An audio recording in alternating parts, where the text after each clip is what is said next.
Hello, hello. Heather Jean here with another episode of Confidence with Coffee. I'm so excited.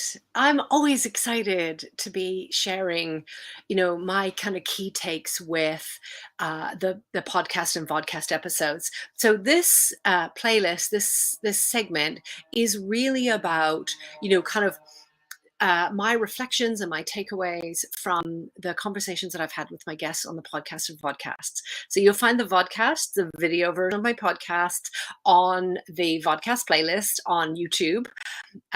So you can go and check out the full episode, and this will give a little bit of a taster and a little bit of a kind of discussion around the conversation that we had. You can also find the podcast episode on Confidence Through Cabaret. So anywhere you get your podcast, then you should be able to find the episode this week. I was speaking with the lovely Sheila Burrell, and we had a really rich conversation. So the episode learn a huge amount, unless we learn it from our family or our community in some sort of way. Some of us learn about tapping into our intuition or into things like gratitude. Some of us learn about journaling, certainly not typically from school. Certainly a lot of us don't learn about finances and how we manage those. We don't learn simple things like simple repairs around our home. And so my conversation with Sheila was really a lot based on, being like a kid in a candy store of like, what do I want to be when I grow up? Because we can be anything. And it's not when I grow up, it's at any time we can change. I know certainly when my husband passed away just over 3 years ago now, I was going, what do I want to be when I grow up? Standing alongside my son who just was leaving university going, what do I want to be now? And I think it's that reality that a lot of us weren't raised with, that we get to reinvent ourselves at any point. So I have a clip to share with you, and then we'll spend a little bit of time here kind of talking that over. So let's have a look at the clip for now. And we're just people. We have our struggles, no matter what level of esteemed accreditation we have. We still have these things that we don't have figured out, because especially from the generation we were raised from, it was doers, workers, little worker bees, and we weren't taught to practice self-care. That was selfish, in our generation. So it's difficult to let go of those unconditioned bias or subconscious bias that we've been conditioned with through all of our life, and to understand that we can reprogram these neural pathways to think a different way. If you're raised being yelled at, or you're raised with these pressures, your body thinks you need that to get to the other side, and it's not true. We can retrain that. Yes, we absolutely can retrain that. No question about it. I talk a lot about affirmations, and the affirmations become our beliefs because we keep reaffirming them. So whatever we're affirming to ourselves and wherever our focus is, that's what our beliefs are, and that's where our energy goes. I help women to build unshakable confidence, to accept the skin that they're in, to really enjoy their body, to be able to relate to the mind-body connection. And a lot of that starts with, kind of how we feel in our body, but much of the work that I do starts with our mindset and what we believe and what we affirm, and that comes from our programming when we're younger. And Sheila's absolutely right. We can change that. So in this episode, we talk about unlearning and relearning. And Sheila shares with, her mother learning to get up when she falls down when she's older. Actually, that's something that is about relearning, because we did that when we learned to walk, or we did that when we learned to crawl, or we did that when we learned to be mobile.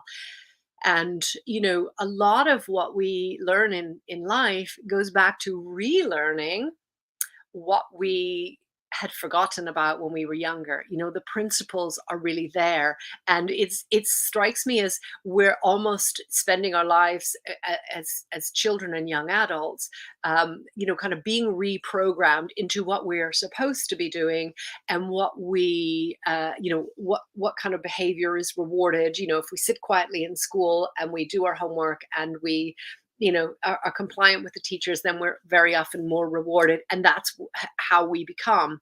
But that is very much about nurture, and there is a nature to us as well, and we have to be true to who we truly are.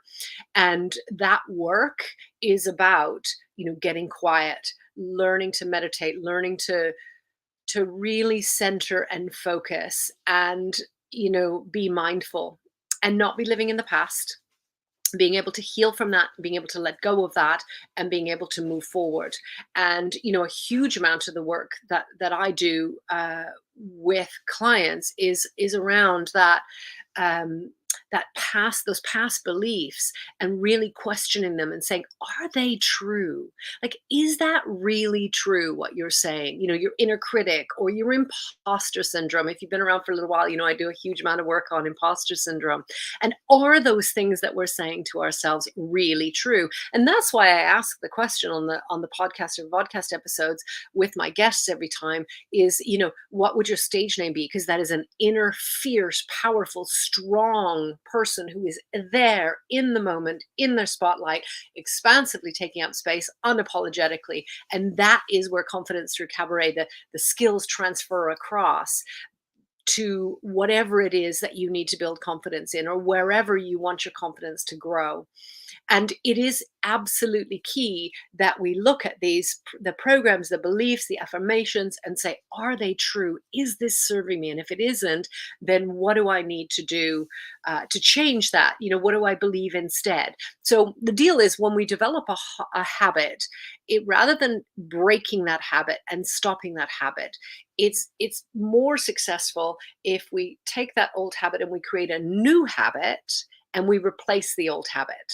Because otherwise we end up in that deficit, and that's where things like diets, reducing our calories, or not being allowed to have the habit of snacking, that we don't have that anymore, then we feel like we're deprived. And so what we try and do with certainly with diets is we replace that snacking with snacking on something else, so we have a new habit. And then in some cases we might be replacing with exercise, or with water, or with any number of different things that create a new habit, and that becomes who we are, or how we are. The other thing that we talked about, Sheila and I, was around having those healthy outlets, and that is so important. Because it's really easy to tick boxes and say, right, I do my mindfulness, I do my gratitude, I do my journaling, I do my meditation, and you can tick boxes, and you can spend a couple of hours in the morning and doing your stretching and your exercising, and you can spend a couple of hours doing all of that and ticking boxes.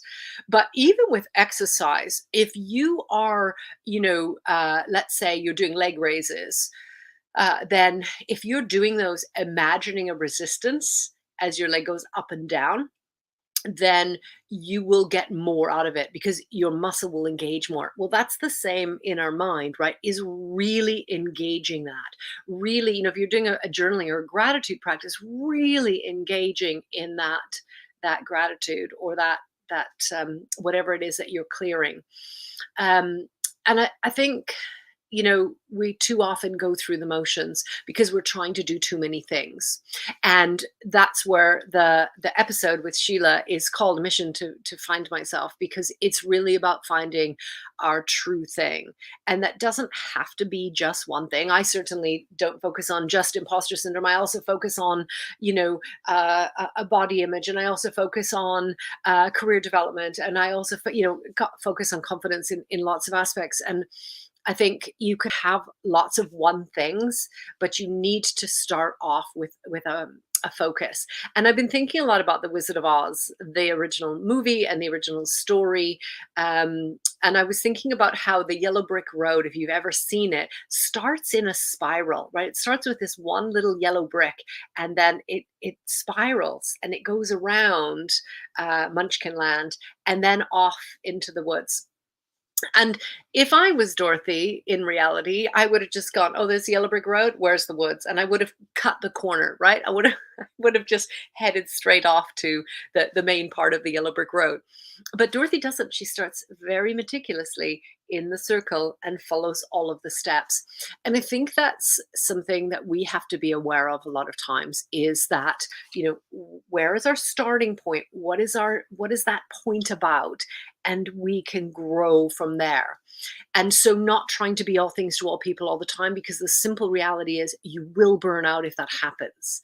And that's where things like, either burnout and we're unable to do any of it then, or toxic positivity and we're pretending that everything is great when we're panicking inside.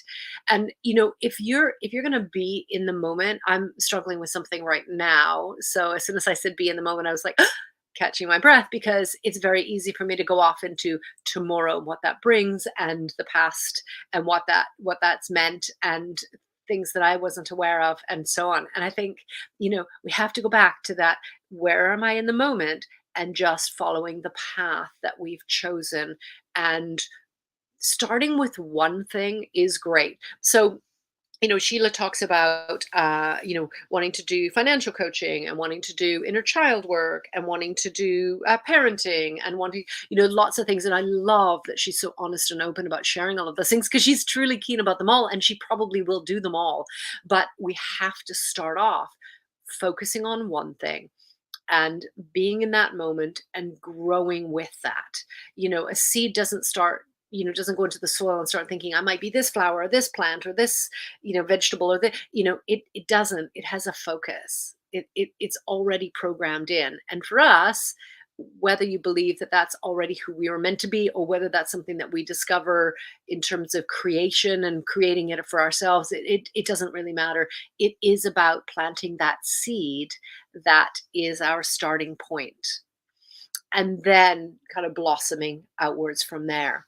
And so, I really appreciated and valued the conversation with Sheila, because, we just kind of talked about, real life and how it feels as an adult to try and find our way.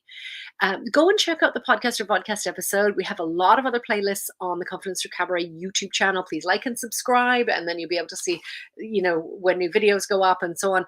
You'll find that there's confidence in personal life, confidence in work life, and confidence in stage life. So you can check out any one of those playlists. Very often they refer to one another, because they're all part of our life. So, for example, goal setting in our personal life, it's a similar process to setting work goals, but we might have different things that we're thinking about in different contexts. And what I always say is, start from where you're strong. Start from where you do have confidence. Start from where you do know that that's something you want to explore. If you're thinking about changing careers, for example, or thinking about starting a business, start from something that is your strength, and then grow from there. Don't worry about what everybody else is doing, and certainly don't worry about what everybody else is selling. I mean, that's where a good coach will have integrity, and they're not selling you something that they're selling. They're meeting you where you're at and working with you in what you need. So if that resonates with you, by all means reach out. I'd love to jump on a discovery call with you, and we can find out where you're at and what would suit you. I'm very honest in terms of if I'm not the right connection, but I also have a huge network of people that might be, more to your specialty or your style. So, but back to the start from where you're strong for your personal life. If you want to grow confidence there, then where do you already have confidence, and what transfers across to be able to build your personal life? Or if you want to build, confidence in your online, your stage life, if you like, then where do you again have confidence? Maybe it's in your work life that you could transfer across. And so we always work from where you're strong and growing outwards from there, because most of the time, at least to start off with, we have all of the skills that we actually need. We just fail to see how they transfer. I love being here with you and chatting with you about our episodes. I love being on all of the podcast and vodcast and all of the playlists. Join me on Confidence Through Cabaret community on Facebook as well. We do challenges in there. We share support. We share ideas. People share their strengths with others, and it's just a really beautiful, supportive space. So we are Confidence Through Cabaret on all of the socials, except for Twitter. We are at YBYWYS. And on Clubhouse, I'm at Heather YBYWYS. And those 6 beautiful little letters stand for it is your body and it is your world. You get to decide, you get to choose how you feel, and you get to choose that space of acceptance. And it really is, your body is wonderful and it deserves to be accepted, and it deserves to be loved. Even if you want to make changes, you have to accept yourself where you're at. So it is your body and it is your world and it is your stage. Take up space and own it. Join me next week. I will have a new podcast or vodcast episode, and I would love to share that with you. Bye for now.